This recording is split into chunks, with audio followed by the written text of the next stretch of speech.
E aí, moçada, tudo bem? Bem-vindos para mais um Fala Dudu. Primeiro desse nosso ano de 2021, com um novo pano de fundo, um pouco mais alegre, mais descontraído. Hoje eu quero conversar com vocês sobre privatização, que é uma coisa que vai e volta na agenda, né, do debate, na política e na economia, mas eu queria abordar alguns pontos, né, sobre essa discussão que eu vejo que estão sendo colocados de uma maneira meio equivocada, inclusive por muitos economistas de boa família. E aqui o que eu quero enfatizar é o seguinte: primeiro, o lado fiscal do negócio. A privatização ajuda na sustentabilidade fiscal, sim. Normalmente um economista vai chegar para você e vai falar: não, mas você está confundindo estoque com fluxo. Quando você privatiza, suponha lá que você consegue, sei lá, quantos por cento do PIB de privatização? Você consegue 20% do PIB de privatização vendendo os ativos estatais. Você pega esse dinheiro e abate a dívida pública, que é 100% do PIB, ela vai para 80%, que já é melhor. Tá bom, então eu trouxe a dívida mais para baixo, isso é bom, certo? Porque a percepção de que a dívida está muito alta, isso pode gerar um calote, etc., uma dificuldade de repagamento diminui, ela melhora, mas, enfatizam os economistas com certa razão, isso não resolve o problema de fluxo. O déficit, aquilo que mês a mês lá o governo gastando mais do que arrecada. Mas espera lá, aí tem uma coisa que tá faltando na discussão. A privatização também ajuda no fluxo, sim. Talvez não ajude direto, não vai ajudar, mas vamos falar sobre isso depois. No fluxo primário, que são os gastos, excluindo o pagamento de serviço da dívida, né? menos impostos, né? Que é o resultado primário final. Esse sim, mas déficit não é só déficit primário. Déficit inclui também o pagamento do serviço da dívida. A dívida é muito menor, esse serviço, a dívida como o estoque é menor, né, esse fluxo vai ser afetado, vai diminuir. Mais importantes são os efeitos que vão se desenvolvendo ao longo do tempo a partir daí.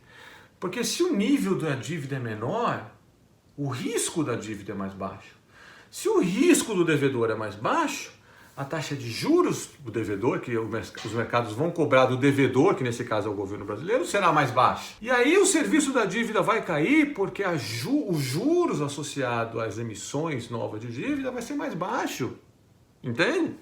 Então vai afetar o déficit nominal, sim. Privatização vai trazer esse benefício, vai jogar o estoque para baixo e ao longo do tempo, porque diminui a percepção de risco, ela vai reduzir a taxa de juros e então você vai economizar em serviço da dívida. Ou seja, tem esse impacto.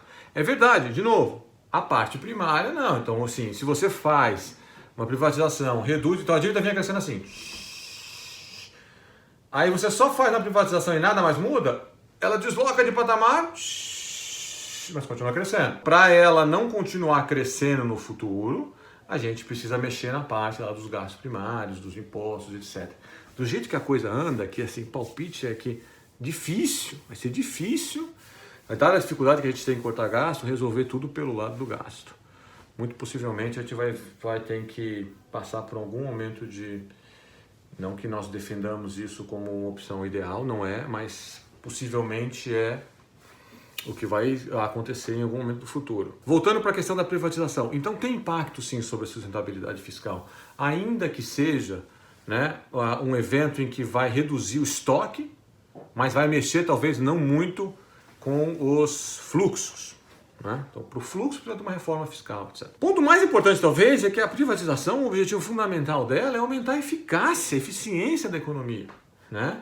É colocar essas empresas produtoras de bens e serviços na mão do setor privado.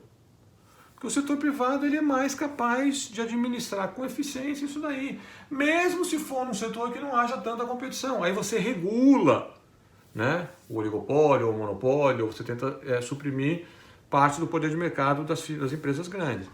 Agora, você pelo menos não vai ter, né, aqueles incentivos meio distorcidos que ocorrem dentro de uma empresa que é gerida pelo governo.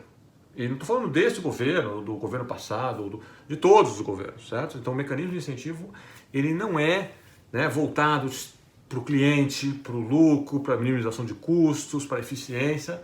Não vai ser nunca, quando ele é gerido dentro do setor público. Então, não faz muito sentido, é muito difícil você apresentar uma teoria razoável em que o governo precisa ter uma empresa produzindo alguma coisa. Então é diferente da produção de bens públicos, né? Então, policiamento, o parque, ou a qualidade do ar, não sei o quê.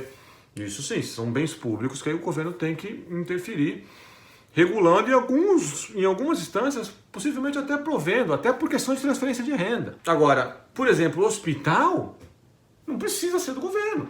O hospital ele pode ser privado, né?